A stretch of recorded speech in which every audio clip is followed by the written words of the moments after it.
दिया जो ड्रग डो ड्रग डो ड्रग डो चीज, तो हम आपको 110% गारंटी देते हैं कि उनकी जो मम्मी है अनुष्का शर्मा उसको तो हीरो बना ही देंगी। इसी स्वतंत्रता का फायदा उठाकर आज मीडिया जो है वो देश को चौपट कर रहा है। अगर आप मीडिया का फिलहाल का रूप देखेंगे तो सुशांत सिंह राजपूत, देखिए सुशांत सिंह राजपूत जी जो थे वो नेपोटिज्म के खिलाफ उठ के बहुत आगे आए थे। बहुत लोग को लगता है नेपोटिज्म क्या है, देखिए इसका मतलब होता है पक्षपात या भाई भतीजावाद। ये फिल्म इंडस्ट्री में बहुत ही ज्यादा होता है। जैसे श्रीदेवी तो रही नहीं, लेकिन हम कंफर्म कहते हैं कि उनकी बेटी हीरोइन हो जाएंगी। शाहरुख खान का बेटा हीरो हो जाएगा, जैकी श्रॉफ का बेटा हीरो हो ही गया, क्या नाम है उनका, कौन सा श्रॉफ, टाइगर श्रॉफ। ये क्या है, भाई भतीजावाद। इंडियन फिल्म इंडस्ट्री जो है हॉलीवुड ना, ये क्या है, हॉलीवुड नहीं बॉलीवुड, तो ये क्या चीज है, ये एक भाई भतीजा, यानी अगर किसी के बाबा या दादाजी अगर कुछ भी हीरो है ना तो उनको हीरो होना फिक्स है। आप इसका एकदम अच्छा एग्जांपल समझिए। एक क्रिकेटर विराट कोहली ने शादी किया अनुष्का शर्मा से। अनुष्का शर्मा हीरोइन है।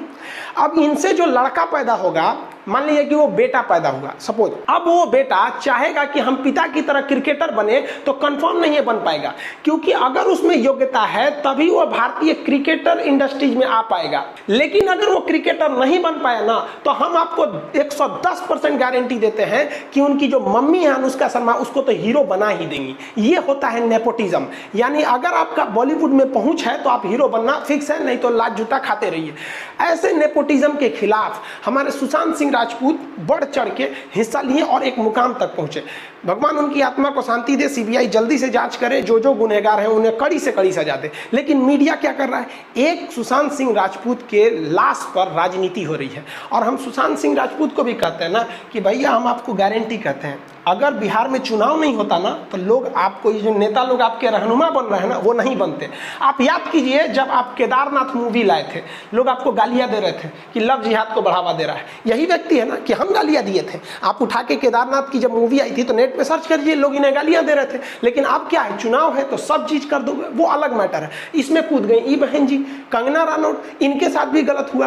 कैसे गलत हुआ कि भाई इन्होंने अभिव्यक्ति की आजादी है, इन्होंने खुल के कह दिया कि भाई हमारे अनुच्छेद 19 का 1 कहता है कि आप आजाद हैं बोलने के लिए। तो मीडिया भी जहर उगल रहा है, उसको कोई मतलब नहीं है कि जीडीपी -23%, 23.9 चली गई, उससे उसको कोई बहस नहीं है। डेली एक दिन में कोरोना 1 लाख मरीज जा रहे हैं, ये सब उसके लिए मायने नहीं रहे, क्योंकि उसे अभिव्यक्ति की आजादी है। ई बहन जी को भी आजादी था, उठी तो सीएमए के से पंगा ले ली, बस सीएम साहब उठे तो भाई एमसीडी जो बीएमसी है उसको रिपोर्ट थमा दिए। बीएमसी ने कहा कि इनका घर का जो डिजाइन है ना वो बाथरूम यहाँ होना चाहिए, इधर बना दिया है, पार्किंग नहीं होना चाहिए, ये कर दिया। 24 घंटा का अल्टीमेटम देके तो आर्टिकल 19 का 1 मीडिया की स्वतंत्रता इसी में है। लेकिन ऐसा नहीं है कि आप कुछ भी बोल सकते हैं। इसमें कहा गया है कि एकता अखंडता के खिलाफ नहीं बोल सकते हैं, सुरक्षा के खिलाफ नहीं बोल सकते। इसी में एक मोरल, किसी से अभद्र भाषा का प्रयोग नहीं कर सकते हैं। इसी में रिपब्लिक टीवी वाले को पकड़ लिया जो ड्रग डो चिल्ला रहे थे, उसको उन्होंने उद्धव ठाकरे मुख्यमंत्री को बोल दिया। उन्होंने कहा कि भाई हमारे सम्मान के खिलाफ बोल दिए आप, मोरल के खिलाफ नहीं बोलना चाहिए। तो इनको मीडिया को भी स्वतंत्रता। अगर आप देखिए अभिव्यक्ति की स्वतंत्रता का दूसरा दुरुपयोग तो ये भोजपुरी वाले लोग कर देते हैं। भोजपुरी वालों ने लेबले गिरा दिया है सब पूरा। हर हिंदी फिल्मों में गाना बनता है तो हीरो गाता है हीरोइन के लिए, हीरोइन गाती है हीरो के लिए। लेकिन ये भोजपुरी वाले, इनका लेवल ही अलग है। ये गाएंगे भाभी के लिए, साली के लिए, भाभी हो हेंगन घूमो, साली हो तार हो, मतलब ये ऐसा गाना बर्बाद करते हैं। देखिए ये समाज के लिए एक दीमक बन चुके हैं। देखिए 20% भोजपुरी गाने अच्छे होते हैं, लेकिन 80% ऐसे गाने इतने भद्दे हैं कि हम आपको चैलेंज करते हैं कि आप अपनी बगल में माँ को और एक बगल में बहन को बैठकर आप उन भद्दे गाना को सुन नहीं सकते हैं। और हमारा सेंसर बोर्ड इन्हें अभिव्यक्ति की आज़ादी के नाम पर खुलेआम छूट दे देता है। ये यूपी, बिहार, झारखंड का जो बेल्ट है उसे ये भोजपुरी वाले चंद पैसे कमाने के लिए बर्बाद कर देते हैं। रिक्शा वाला खड़ा होकर खैनी लगा रहा है कहीं साइड में, ऐसा भद्दा गाना बजा देता है कि कई लोग को मतलब वहाँ खड़ा होना अपने आप में बेइज्जती लगती है। और लानत है ऐसे लोगों पे जो इस समाज की संस्कृति को बर्बाद कर रहे हैं इन भोजपुरी गानों से। आपको भी पता होगा 2-4 गानों का, ऐसे गानों को तो रोक लगाना चाहिए। गवर्नमेंट पता नहीं कहाँ सो रही है, वरना एक ट्रेडिशन को खराब कर रहा है। इन गानों की वजह से आज जो भोजपुरी बोलते हैं उन्हें कोई सम्मान की नज़र से नहीं देखता है, जानता है कि भी उसी कैटेगरी का आदमी होगा। तो एक अच्छी भाषा को बर्बाद कर दिया इन लोगों ने कुछ पैसे। हीरोइन लाता है सब, मोटा मोटा लगा देगा, लगे गाँव में से कोनो भाभी उठा के ले कौन। इन लोग लेवल का तो बातें छोड़िए, इन लोग का अजीबे लेवल रहता है भोजपुरी का। और जब यहाँ के भोजपुरी के हीरो जो होते हैं, जब हीरो गुंडा को मारते हैं ससुरा फिजिक्स अपना नियम भूल जाता है, पूरा ग्रेविटी भाड़ में गया, मारेगा से एक गांव से वो गांव में जाके गिरेगा। इस सबको भी रोक लगाना चाहिए। अभिव्यक्ति की आजादी इतना मत दीजिए कि किसी समाज को बर्बाद कर दिया। एक बार हम छोटे थे, पता मतलब क्या बताए, तो हम पढ़ने गए थे उर्दू अरबी पढ़ने, तो एक मौलाना साहब बताए होली खेलने का हमको बहुत शौक, बचपन में सब लड़का खेलता है, हम भी खेले, करे कि नहीं खेलना चाहिए। हम कहे कि नरक में जाएगा तुम। तो वो बहुत मारते थे मौली साहब हमको। उस समय 3 रुपया का एक डिब्बा रंग मिल जाता था। ये हम आज से 15-20 साल पहले की बात बता। एक बाल्टी रंग घोले और गेट पे खड़ा था कि मौली साहब कब निकलेंगे, छपाक से फेंक दिया, जा नरक में, ससुरा गया काम से, नरक में जाए।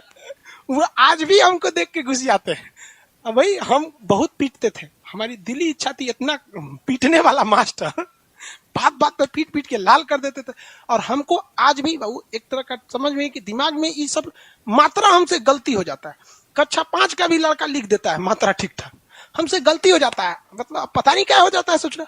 और वहां उर्दू में भी गलती हो जाता था, उर्दू तो और टेढ़ सोच रहा है, एक के में गुजरिया के लिखो, गलती हो जाता था और थूर देते थे। कहे कि नरक में जाएगा होंगे।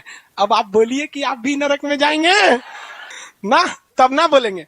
भाई साहब दोनों में अंतर होता है, इस्लाम का नियम और मौलाना का नियम, दोनों में अंतर होता है। I follow the rule of Islam not the rule of मौलाना।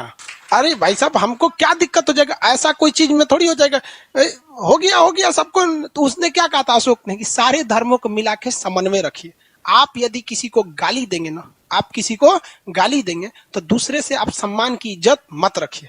आप चाहते हैं कि आपको दूसरा कोई आप धर्म का व्यक्ति आपके धर्म की इज्जत करे तो पहले आप उसकी इज्जत कीजिए, आपको बोलना ही नहीं पड़ेगा, वो आपकी इज्जत करेगा। तो ये समझना चाहिए। किसमें बोला था? 7वां। और इसमें उसने बहुत समझाया था, इसीलिए बहुत सबसे बड़ा हो गया। सबसे बड़ा अभिलेख कौन हो गया? 7वां।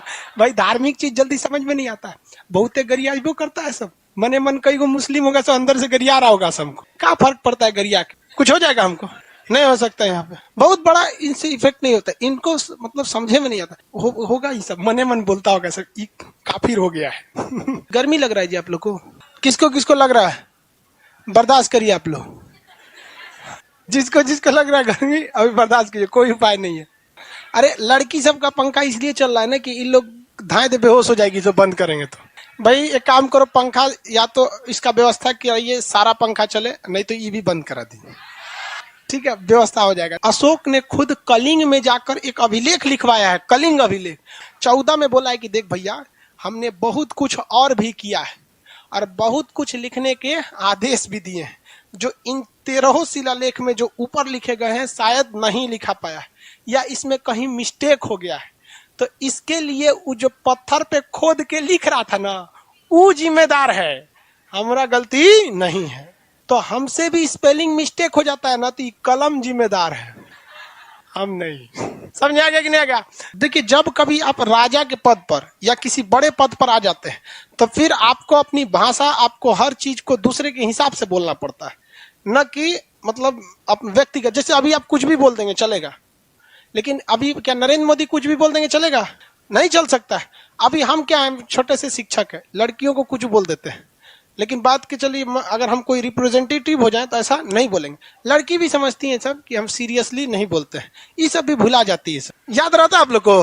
नहीं, इसका आंसर सुन को बहुत अच्छी बात है, नहीं लेना चाहिए। वैसे अशोक ने भी क्या किया भाई, बहुत सारी चीजों को उसने समाज के हिसाब से बोला।